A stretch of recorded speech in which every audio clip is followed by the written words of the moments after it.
Tell me. So yeah, like I was talking about, yeah, like alongside those guys, like the podcasters, I also listen to this girl. Her name is Merve, but like the name of the podcast is Ortamlarda Satılacak Bilgiler.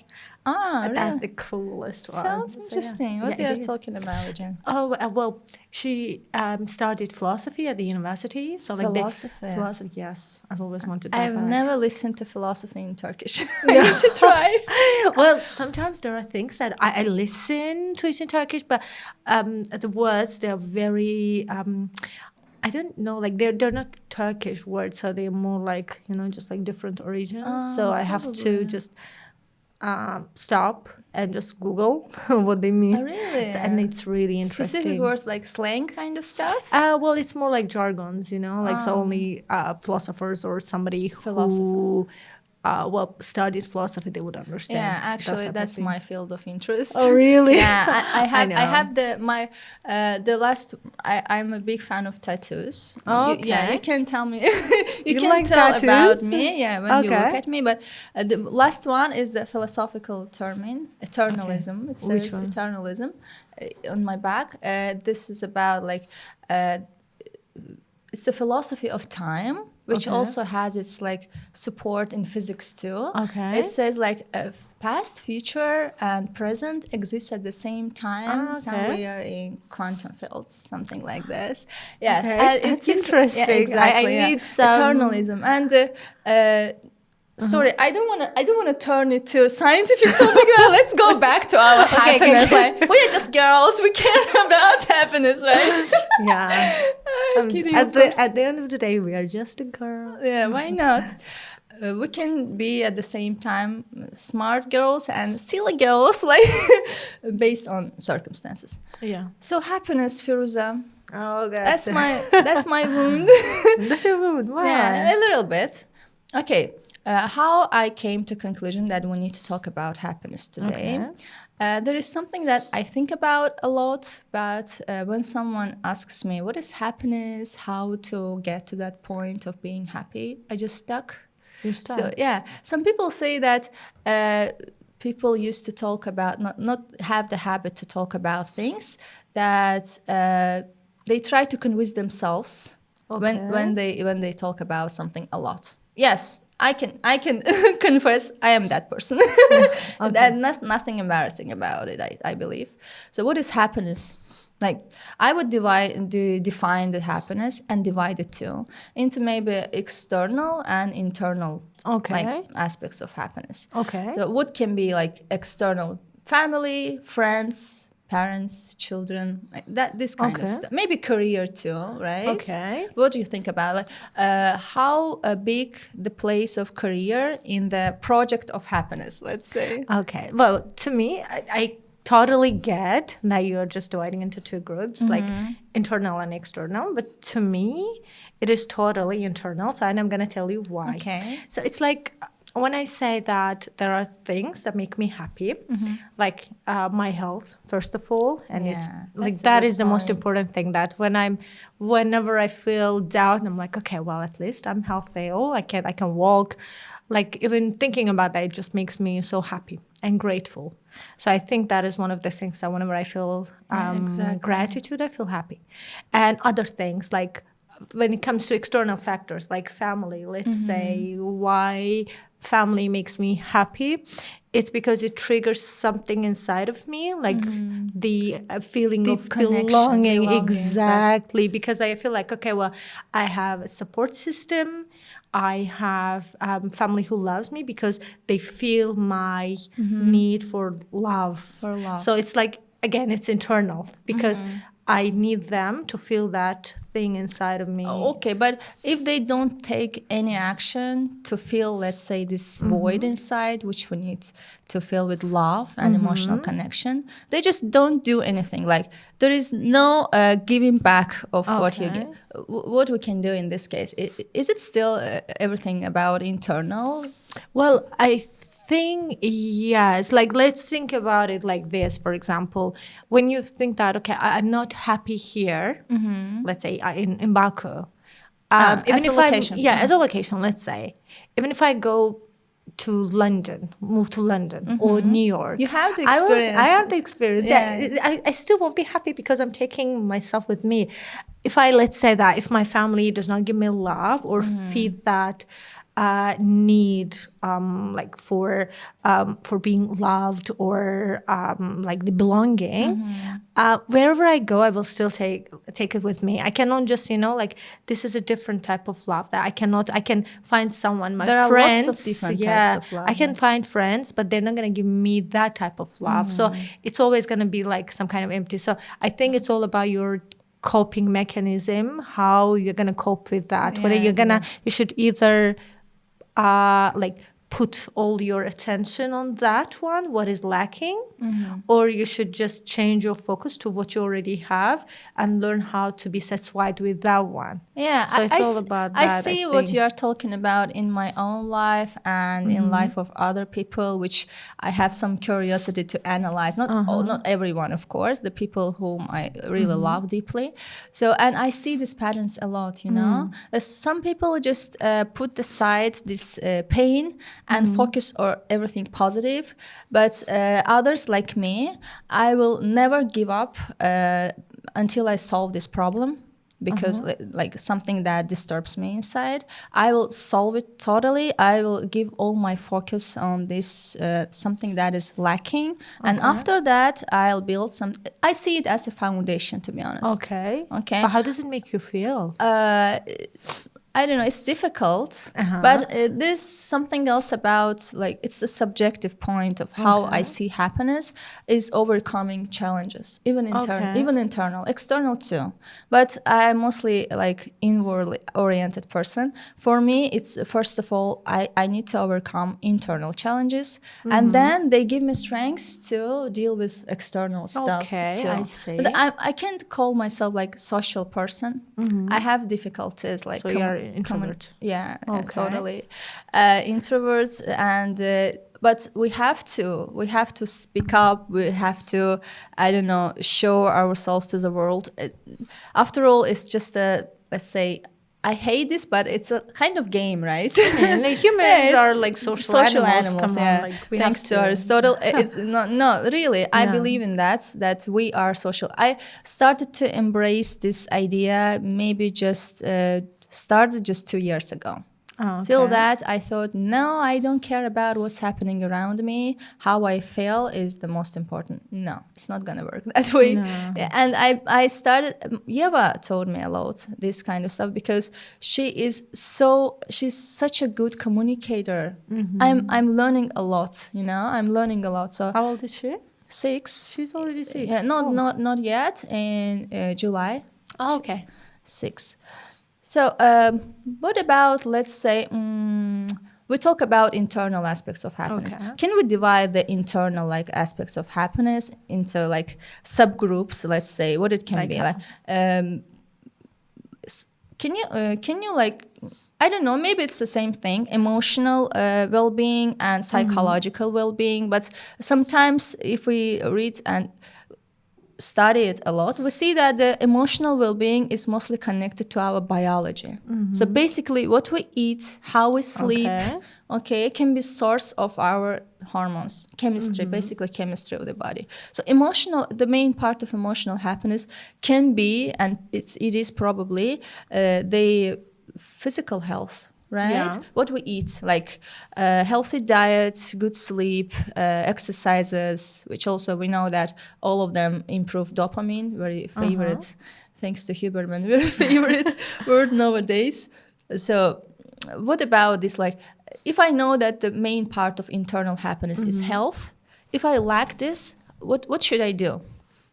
What should I do? I mean, there are lots of people, let's say they are facing health issues every single day, but would we call them they're not happy? So just like I said, it brings me to the point where I started, that it's all about what you have. It's all about gratitude, actually, cherishing what you already have, rather than not focusing on what you are lacking. So just focus on what you already have. Let's say that if you don't have legs but you still have arms. Yeah. So, and if you cannot, you might not, let's say, walk, but you can still talk and speak. So I think it's all about like focusing on what you're having. It's so mostly- we're gonna just put that to the background. Yeah, I'm sorry for interrupting, but probably it's mostly about the things that we need to focus on stuff that we can control. Yeah.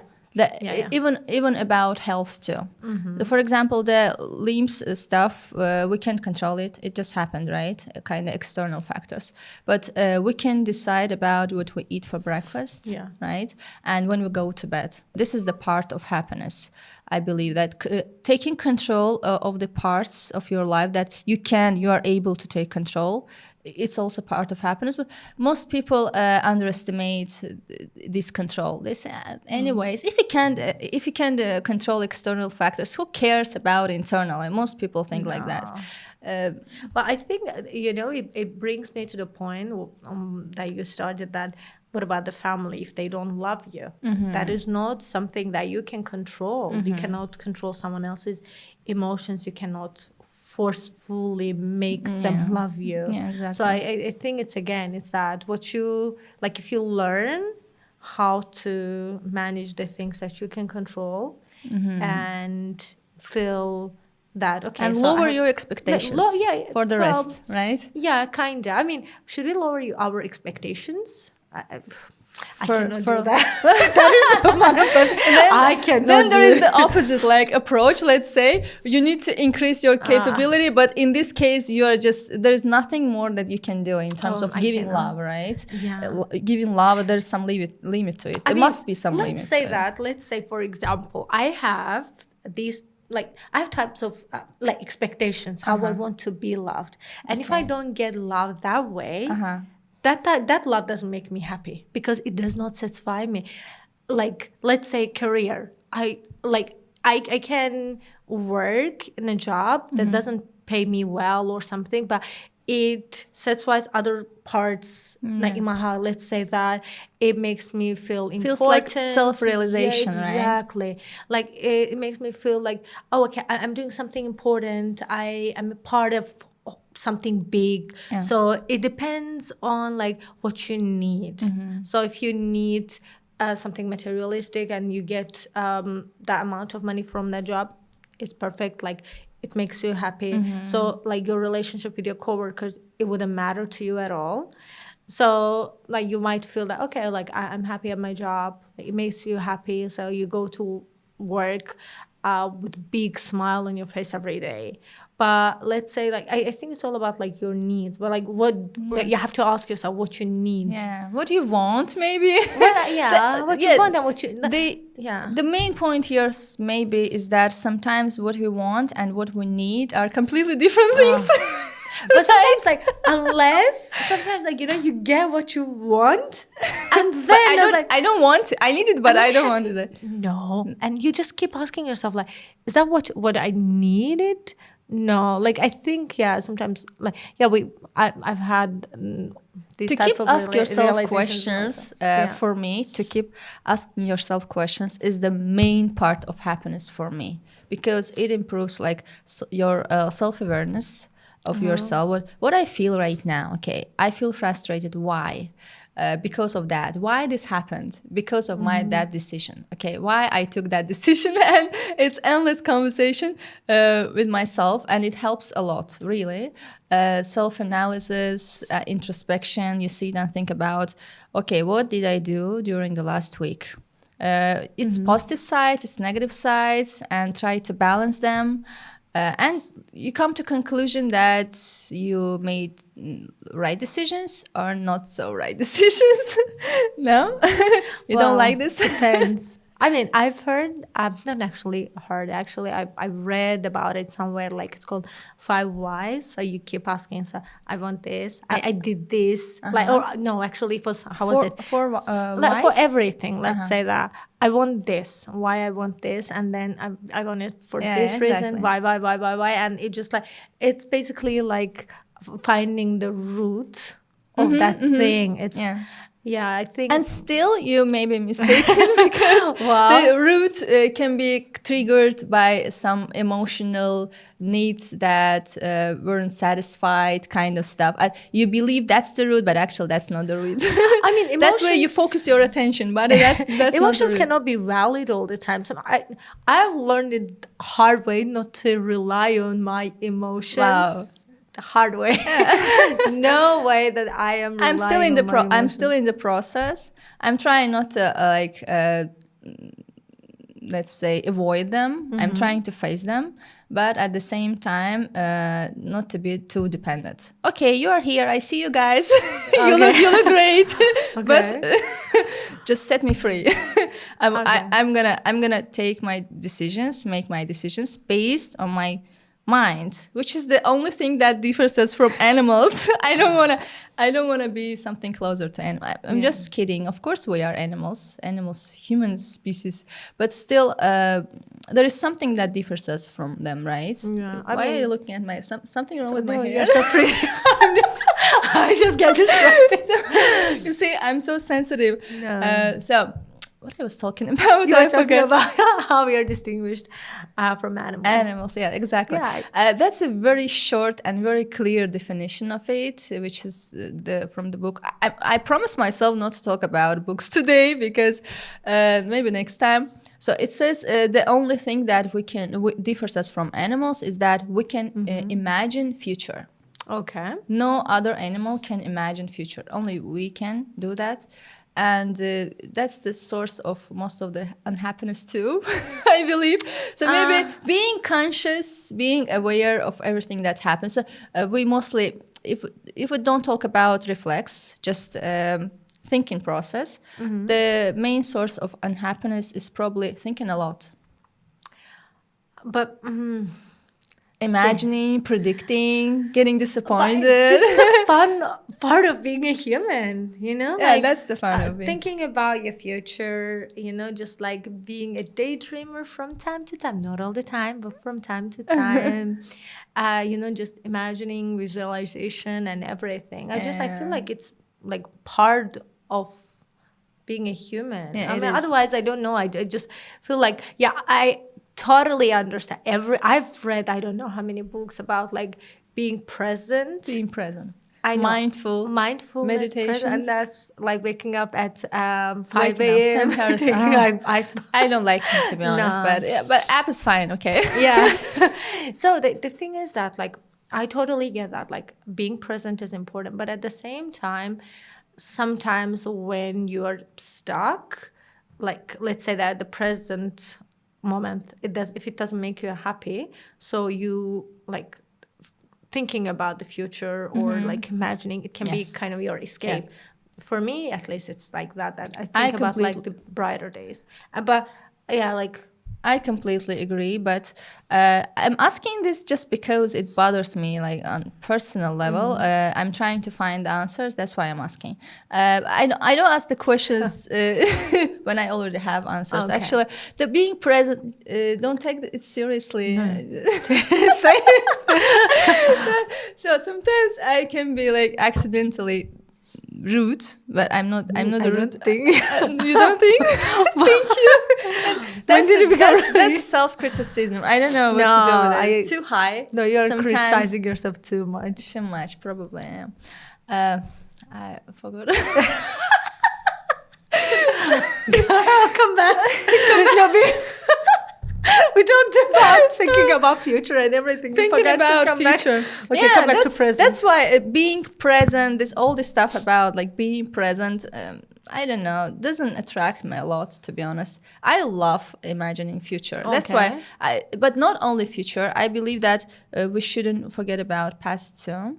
Past is something that carves us, like creates the present version of us, right? Okay. Believe or not, whether we want it or not, it's a fact.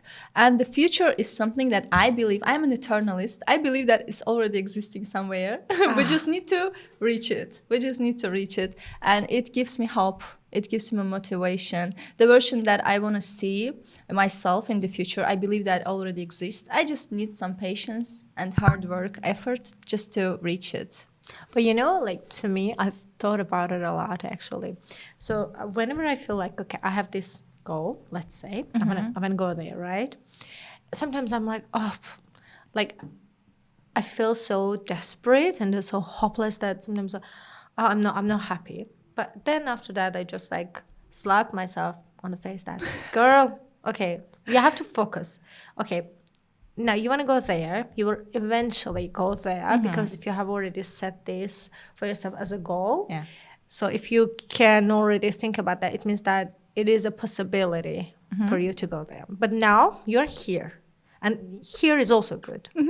So Yeah, just exactly. learn how to be happy where you are, and then you will eventually go there if you are destined to be Yes. there. So like I understand, like I think about past a lot sometimes, but here's the thing, I chose not to dwell on the past a lot, or like the same happens to future, because when I like think about past or future a lot, I feel miserable and it doesn't make me happy. And just when it happens, like I just like snap back and I'm like, okay, now right now I'm here.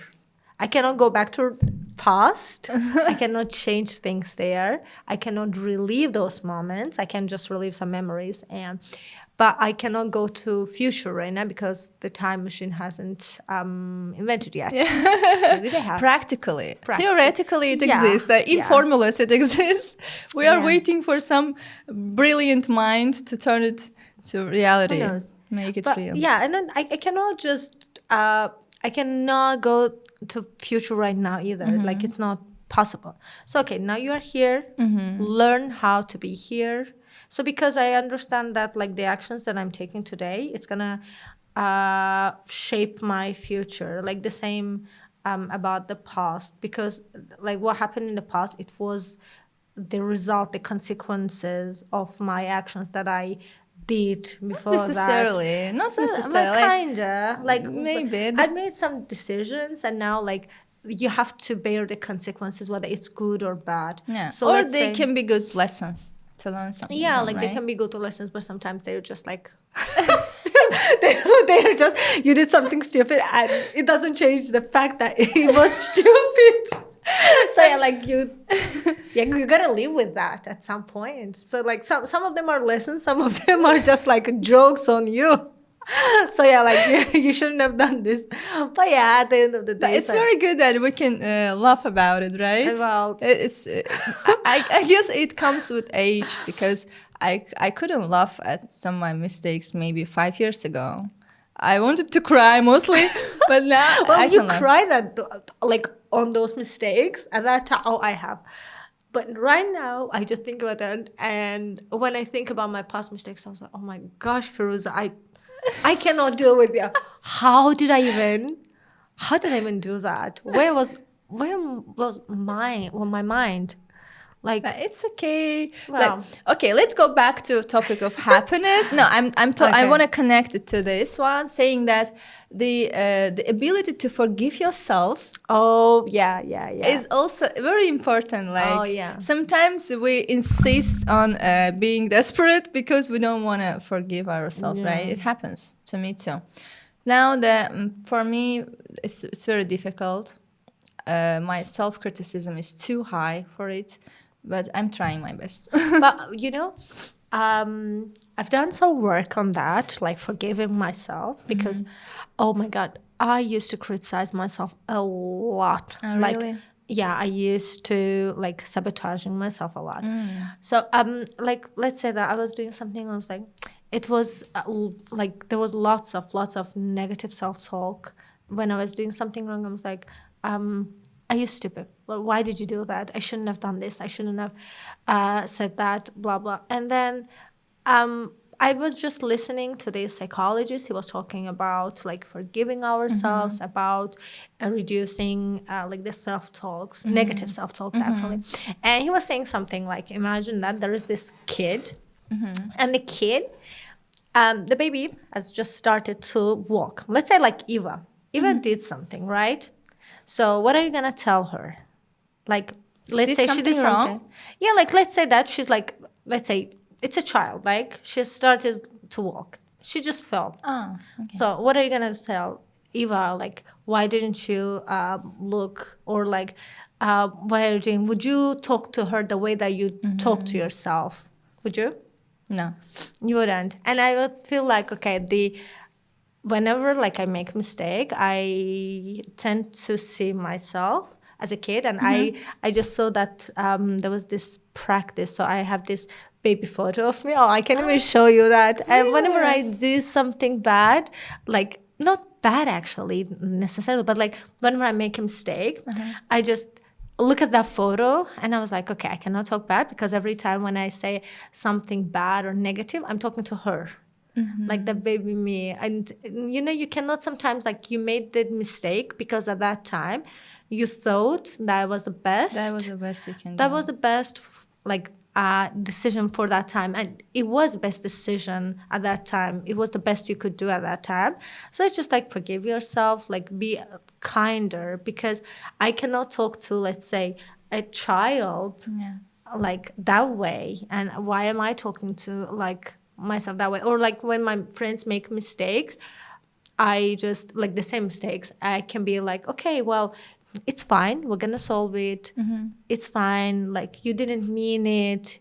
We all are living for the first time. It's our first experience and on my this first time as planet, well. right? That's why. Yeah, if I'm kind to my friends, to people around me, why can't I kind to myself? Because it means that then it makes me hypocrite, because you know, it means that like if I am not kind to myself, am I really kind to them, or am I saying trying to be pretending. people pleaser? And then I came to the realization that at some point I was.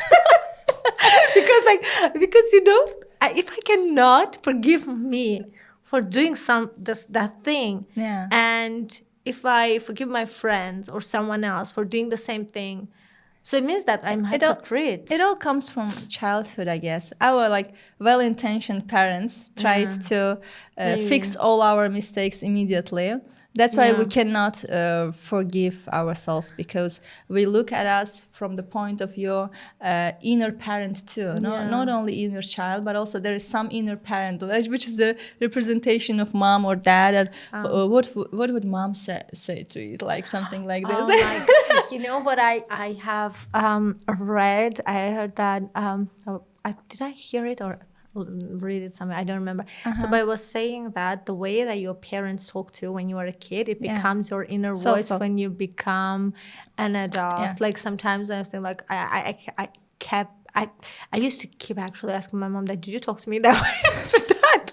When I made a mistake, I was like, my mom was like, no, I wasn't. I was like, tell me the truth. They will say no 100%. Yeah, they always like they either don't remember or don't want to upset us. I don't know. Sometimes like parents, when you say that, oh, you did this, and they're like, no, I didn't. It didn't happen.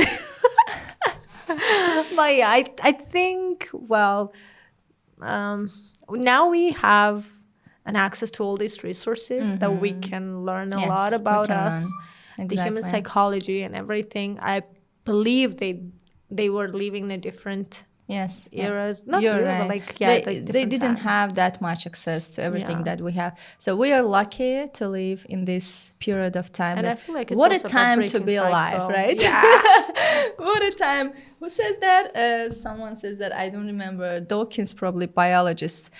He's quite old, but he could catch the period of time, like internet stuff, YouTube, and he enjoys it a lot. Maybe around 70 years old. Says, what a time to be alive. And yes, he's right. It is. Right?